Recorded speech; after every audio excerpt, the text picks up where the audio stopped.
Shalom adik-adik. Selamat pagi semua.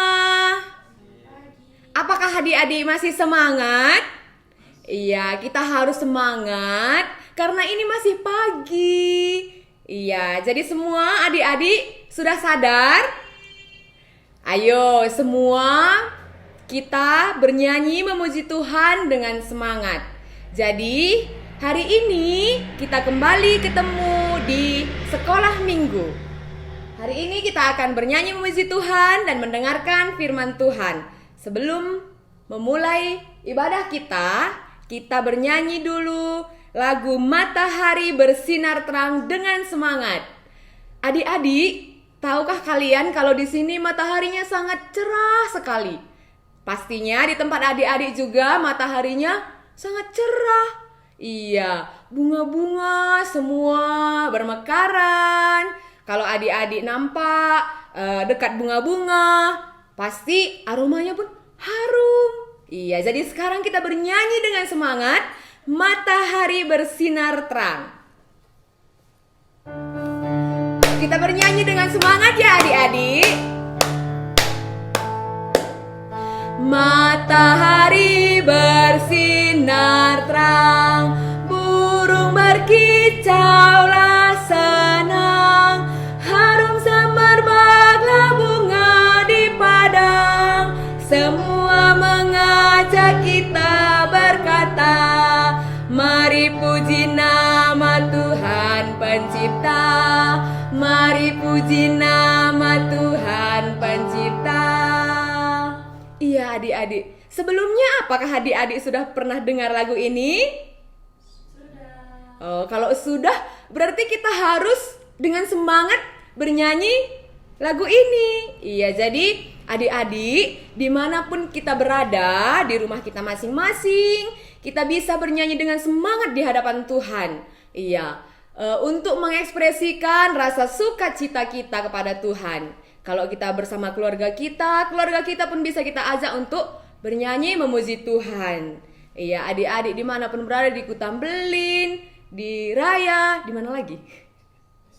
Di Singa, di Tiga Panah, dan di mana saja pun itu kita bisa bertemu lewat udara. Iya, ajaib ya. Iya, canggih sekarang. Mari kita bernyanyi kembali Matahari Bersinar Terang dengan semangat.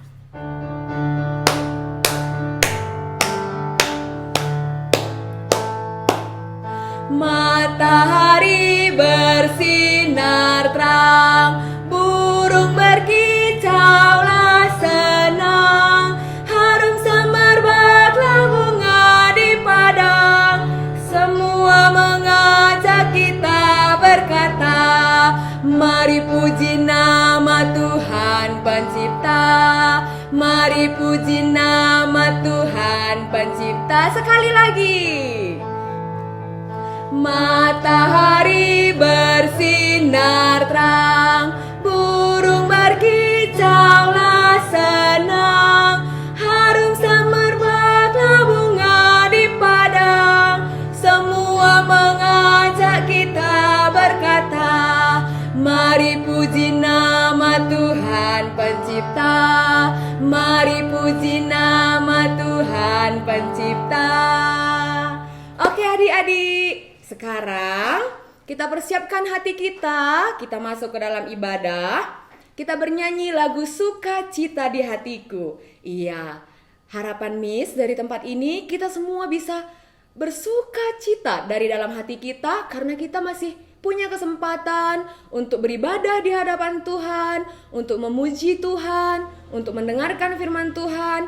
Iya, kita bersyukur atas itu. Oleh sebab itu, kita bersukacita di hadapan Tuhan. Semua adik-adik udah tahu ya lagu Sukacita di Hatiku? Oke, sekarang kita bernyanyi lagu Sukacita di Hatiku dari tempat adik-adik masing-masing. Miss persilahkan untuk bangkit berdiri karena kita akan bernyanyi dengan gerakan. Iya, kita semangat bernyanyi lagu Sukacita di Hatiku. Iya, dengan senyuman yang paling indah di hadapan Tuhan. Kita buat gerakannya ya adik-adik.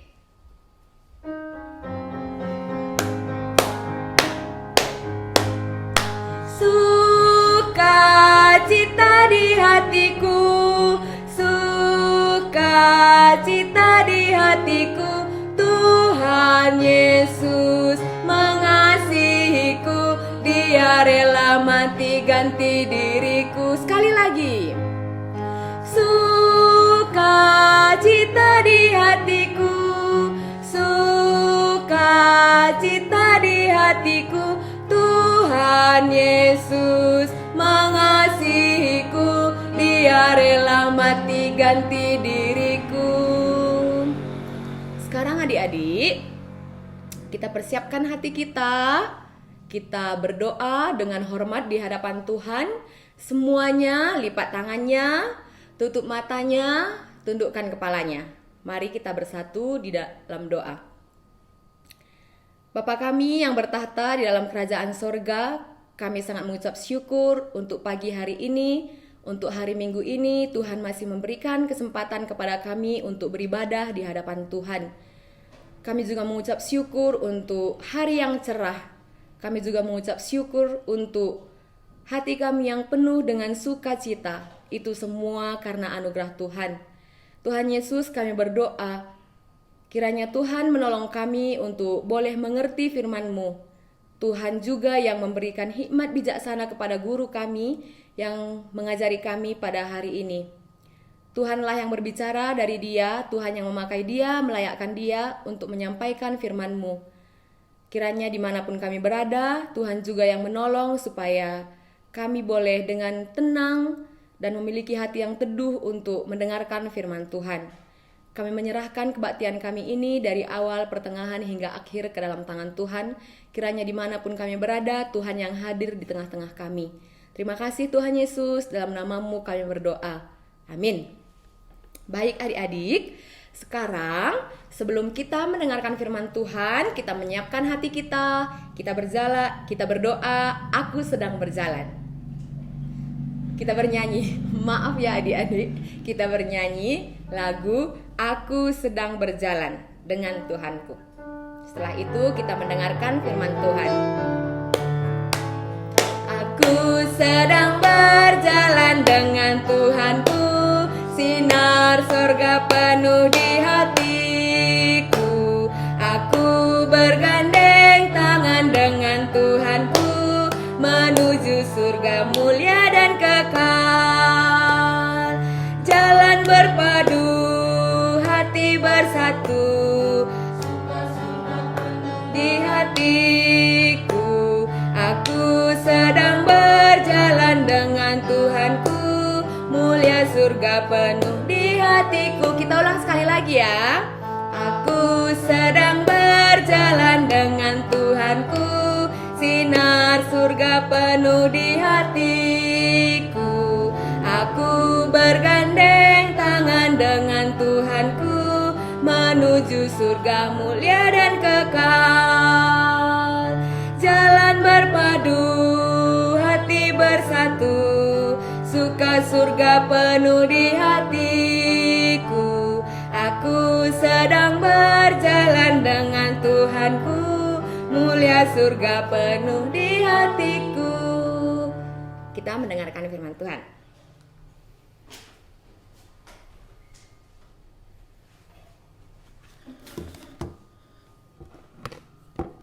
Halo adik-adik semua, shalom. Dan juga selamat pagi, shalom bagi kita semua yang mencintai anak-anak. Bersyukur sekali jikalau ada di antara kita yang memperhatikan, mempedulikan, dan mencintai anak-anak. Karena demikianlah kehendak Tuhan, dan dari hal tersebutlah anak-anak bisa mengenal Tuhan. Adik-adik, kita akan masuk ke cerita Alkitab. Hari ini kita akan belajar tentang apa? Bang Jo sudah taruh judul cerita di depan. Ini. Adik-adik, kalau sudah lihat, ayo kita baca bersama. Mengetahui rencana Allah bagi umatnya. Sekali lagi, mengetahui rencana Allah bagi umatnya. Tapi adik-adik, sebelum kita masuk ke cerita Alkitab, Bang Jos ajak sekali lagi kita berdoa ya. Dan Bang Jos minta kalian semua ikut berdoa. Mari kita berdoa. Tuhan Yesus, terima kasih pagi hari ini kami dapat beribadah. Kami bersyukur kami boleh memuji Tuhan. Terima kasih untuk pujian yang Tuhan berikan. Tuhan Yesus, sebentar lagi kami mau dengar cerita Alkitab. Tolonglah kami. Dalam nama Tuhan Yesus. Amin. Adik-adik, judul cerita hari ini mengetahui rencana Allah bagi umatnya. Ya, kita ini umat Tuhan. Ya, jadi kita mau tahu bagaimana Tuhan memberikan rencananya kepada kita. Adik-adik, di depan Bang Jos tulis satu kata, rencana. Ayo, apa bacanya? Rencana. Adik-adik, dalam hidup kita pasti pernah membuat rencana. Misalnya, kita berpikir, apa ya yang akan aku kerjakan? Dan bagaimana aku mengerjakan rencana itu? Dan setelah berpikir-pikir, kita pun mengerjakan rencana itu. Contoh misalnya, bapak atau mama kita bilang kepada kita, "Nak, minggu depan kita akan pergi berkemah, camping." Mendengar itu, kita senang sekali. Wah, kalau pergi berkemah, pasti sangat menarik dan menyenangkan. Aku akan pergi melewati gunung, melewati lembah. Waktu berkemah nanti, aku akan tidur di kemah, ya. Dan aku akan memanggang jagung. Wah, itu membuat kita sangat senang. Dan pada akhirnya kita akan pergi berkemah. Nah, adik-adik, dalam hidup kita sehari-hari juga bisa kita punya rencana. Misalnya, aku ingin pergi les, aku ingin bermain, aku ingin menolong orang lain. Nah, kita punya rencana dan kita lakukan. Nah, adik-adik, hari ini kita akan belajar rencana Tuhan bagi seseorang yang istimewa. Siapa dia? Ayo kita lihat ceritanya. Adik-adik, pada zaman dahulu sudah sangat lama orang Israel tinggal di Mesir. Ya, kalian lihat ini Mesir ya, ada piramida, padang pasir, ada patung. Nah, itulah daerah Mesir. Adik-adik, dahulu nenek moyang orang Israel pergi dari tanahnya ke Mesir. Waktu itu ada orang Israel namanya Yusuf. Yusuf ini di tanah Mesir diberkati Tuhan. Dia menjadi perdana menteri, ya, menjadi pemimpin di tanah Mesir. Maka anak-anaknya pun, yaitu orang-orang Israel yang sekarang hidup di tanah Mesir, sangat menikmati. Mereka makan daging, minum susu. Waduh, mereka sangat senang tinggal di Mesir. Tapi mereka lupa perintah Tuhan dan janji Tuhan. Mereka sudah lupa apa yang dikatakan Tuhan Allah kepada nenek moyangnya Bapak Abraham. Waktu Bapak Abraham hidup, Tuhan Allah pernah berkata, "Abraham, engkau akan menjadi bangsa yang besar. Keturunanmu akan banyak sekali, seperti pasir di pantai, seperti bintang di langit. Dan engkau akan pergi ke tanah Kanaan, tanah yang kuberikan kepadamu dan keturunanmu." Nah, adik-adik, Tuhan Allah pernah berkata seperti itu kepada Bapak Abraham. Tapi orang Israel sudah lupa karena terlalu enak hidup di Mesir. Nah, adik-adik, setelah beberapa lama muncul seorang raja, seorang Firaun yang tidak mengenal Yusuf. Dia melihat, orang-orang Israel makin bertambah banyak. Raja ini berpikir, wah bahaya ini kalau orang Israel makin banyak. Maka dia pun berkata kepada rakyatnya, kepada prajuritnya, prajurit, lihatlah orang Israel, dia makin bertambah banyak.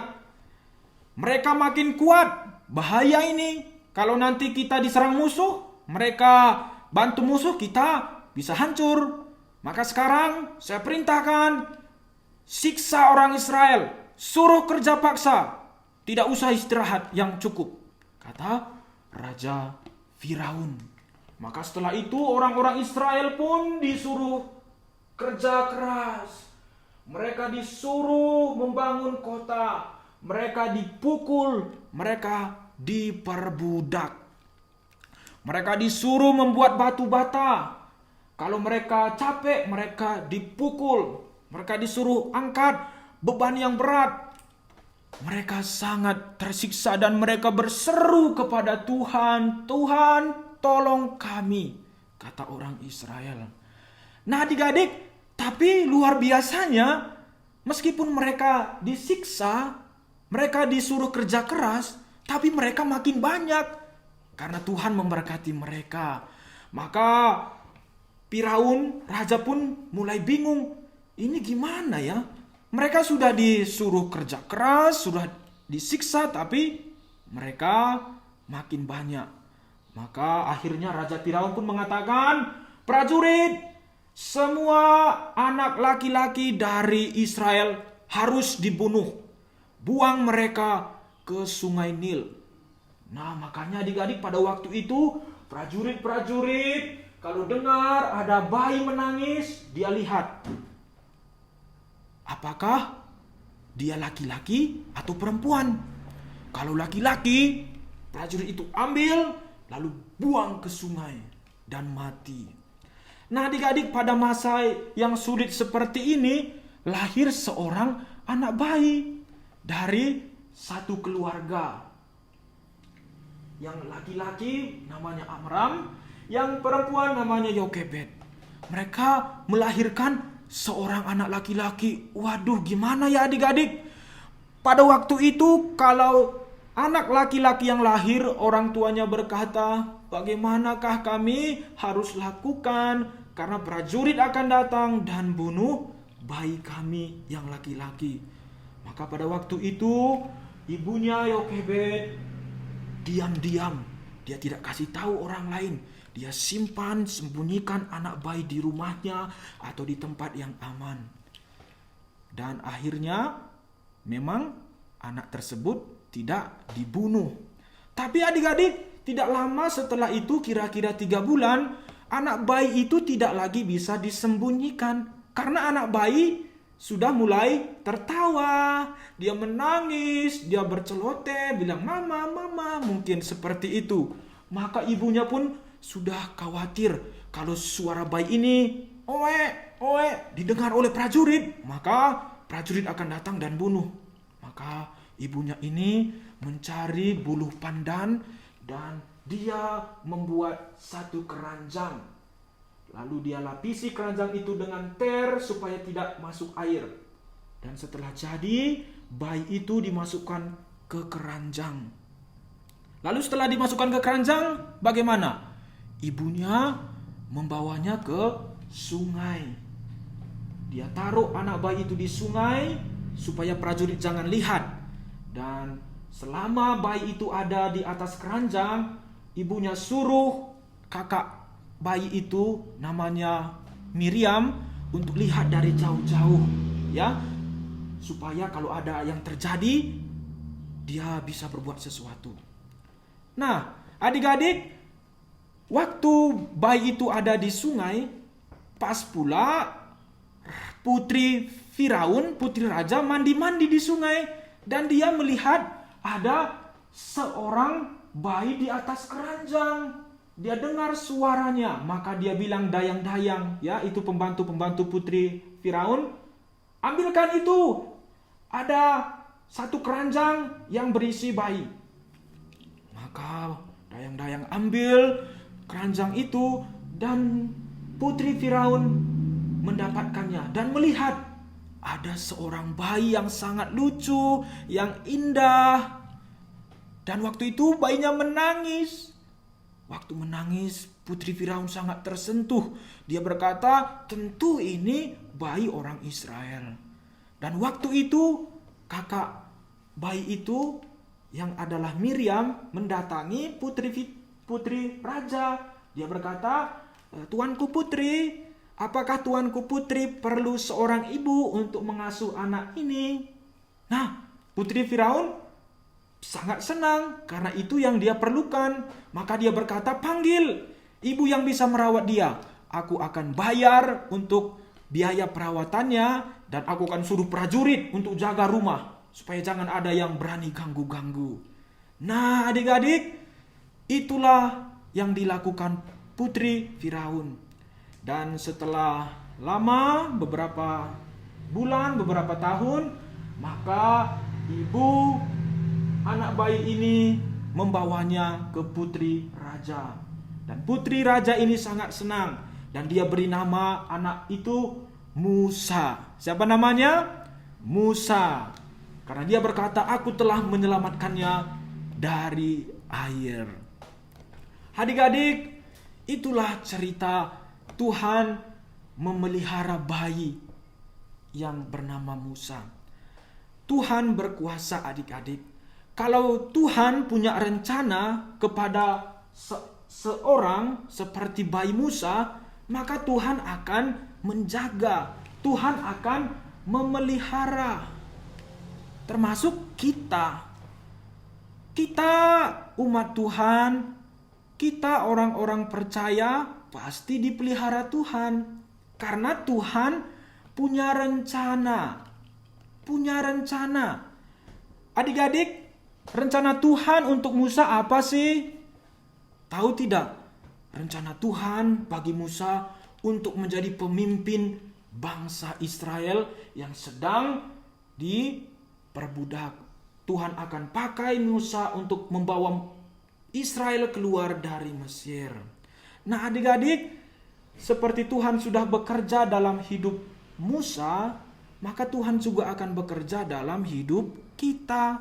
Ya, adik-adik ingat ya, Tuhan punya rencana untuk hidup kita.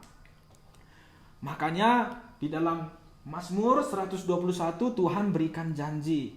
Di dalam ayat 1-2. Ayo kita baca ya. Ini juga kalau bisa kita hafal. 1, 2, 3. Aku melayangkan mataku ke gunung-gunung. Dari manakah akan datang pertolonganku? Pertolonganku ialah dari Tuhan yang menjadikan langit dan bumi. Bang Jos baca sekali lagi ya dan kalian dengarkan. Aku melayangkan mataku ke gunung-gunung, dari manakah akan datang pertolonganku? Pertolonganku ialah dari Tuhan yang menjadikan langit dan bumi. Adik-adik, firman Tuhan yang dikatakan oleh Daud ini memberikan kita pengertian bahwa Tuhan yang memiliki dunia ini, yang adalah raja paling berkuasa, akan menolong kita, akan menjaga kita.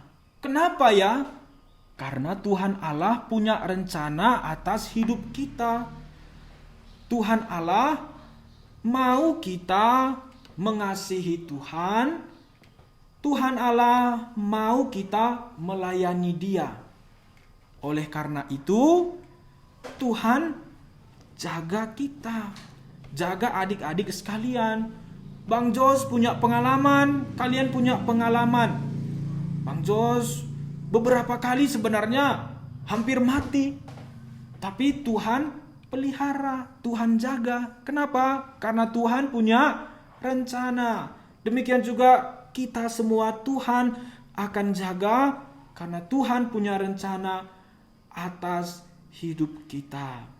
Ya adik-adik, marilah kita bersyukur, kita bersuka cita karena kita punya Tuhan Allah yang baik, yang menjaga kita. Kita bersyukur Tuhan berikan kita iman untuk dapat percaya kepada Dia. Adik-adik, janji Tuhan, rencana Tuhan bisa kita temukan di dalam kitab suci. Kita akan tahu apa janji Tuhan, apa rencana Tuhan yang akan kita lakukan. Maka marilah adik-adik kita baca Alkitab, kita percaya Alkitab, dan kita melakukannya. Sebab disitulah janji Tuhan, rencana Tuhan bagi kita semua. Baik adik-adik, mari kita berdoa. Ikut Bang Jos berdoa.